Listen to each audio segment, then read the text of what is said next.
right, Thairie, give it up for Thairie Ritchie, a local Black civil rights activist. I was just really impressed with this gentleman at the MLK Youth Day, and I think you will really enjoy hearing from Thairie. Thank you so much. All right. So, if you can hear the sound of my voice right now, put your fist up. Everyone, even in the background, put your fist up for me one time. Put your fist up. And because it is Black History Month, I want y'all to repeat with me: Black Lives Matter. Black Lives Matter. I need your energy. Black Lives Matter. Black Lives Matter. You got beautiful voices. Be loud and proud. Say it. Black Lives Matter.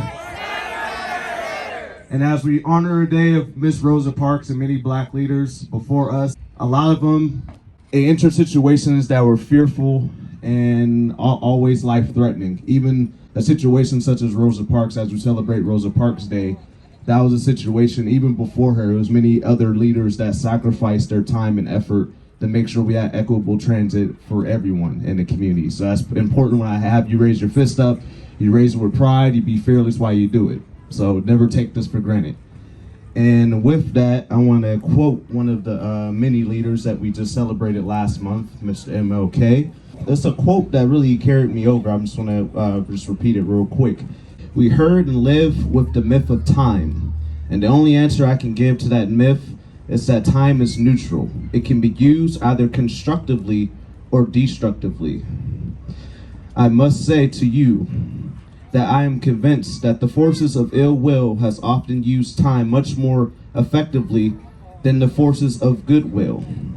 We may have to repent in this generation, not merely for the vitriolic words and violent actions of bad people, but the appalling silence and indifference of good people that will say, wait on time. Yes, indeed. Yes, indeed. And the reason why I hold this up is because I want to give a special thank you to my family member right now, because honestly, this issue of public transportation affects me very personally. It's because I honestly would not be here if it wasn't for this bus pass. You know, I borrowed this from my family member this morning, and with that, I wouldn't be able to make it to the west side. I caught the 66 this afternoon at 12 p.m. Kept timing it, so the issue of this quote time was trickling in my head. I was getting ready, getting my bandana ready, getting suited, and I was like 12 o'clock.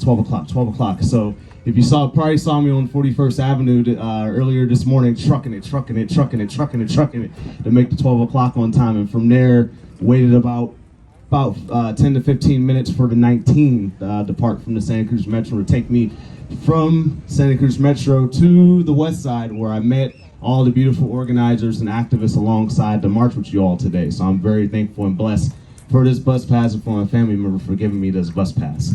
Time has always affected me with this issue when it comes to public transportation.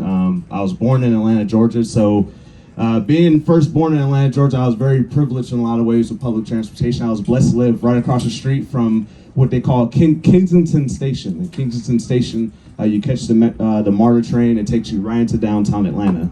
And from there, I moved to San Francisco, and I was very privileged again.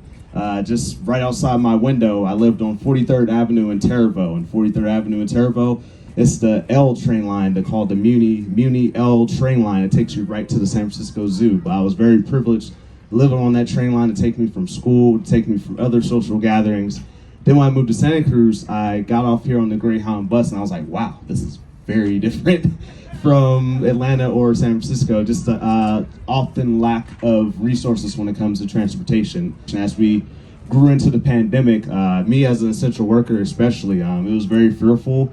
When the pandemic first started, everyone was worried about their health and well-being. And even before that, getting on the transit, it was very alarming having to, put your mask on. And then the first thing the bus driver will turn to ask you is, where are you going? Is it essential travel?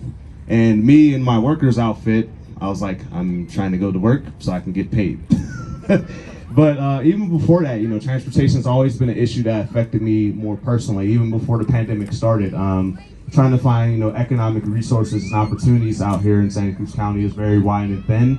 So originally, I took the 17, as Vanessa referenced earlier. I took Highway 17 all the way, and I was originally very dapper. I was wearing a blue usher outfit. I was very proud to work at the San Jose SAP Center, where the San Jose Sharks played. And I was a Sharks fan at one point until it was a preseason game, and I remember time was in my head, and I felt the last bus to leave San Jose to take me back to Santa Cruz was 10:45 p.m.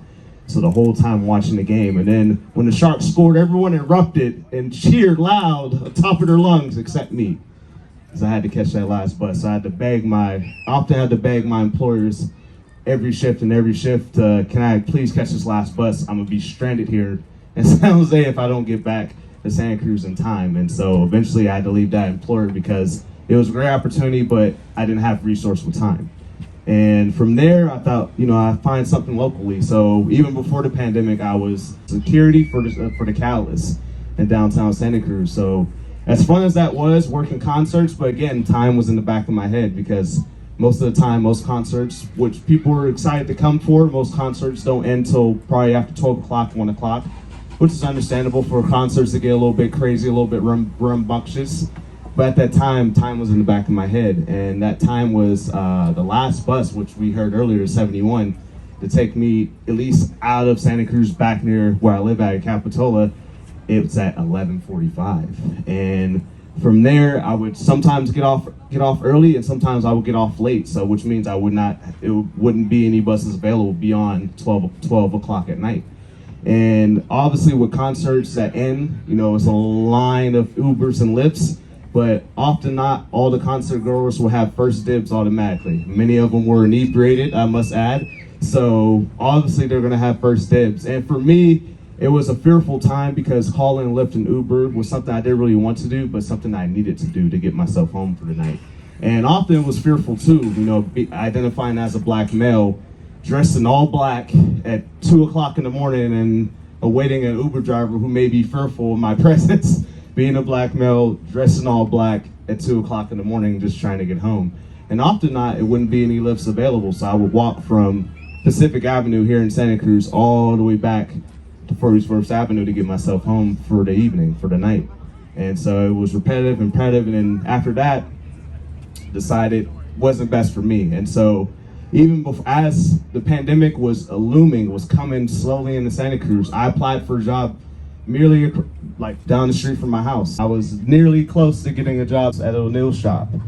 And I never surfed a day in my life, but I was willing to stock wetsuits and sell it to you. But as I was waiting for a phone call back, it was on a Friday. I remember that Friday, timing.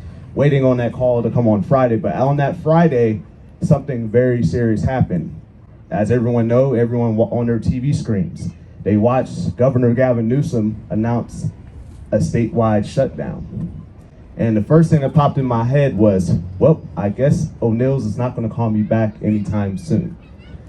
And so with that, more time eluded me. And even my personal experiences getting involved as an organizer and activist, being viewed as one activist in Black Lives Matter, I didn't think I would be viewed that way because my story simply started as during the pandemic, I needed to go from 41st Avenue to catch the bus at the Capitola Mall to pay my Metro phone bill. And when I was stopped and profiled by police, after that situation, I was first mad, but then I was like, I wish I had a car so I didn't have to deal with this situation.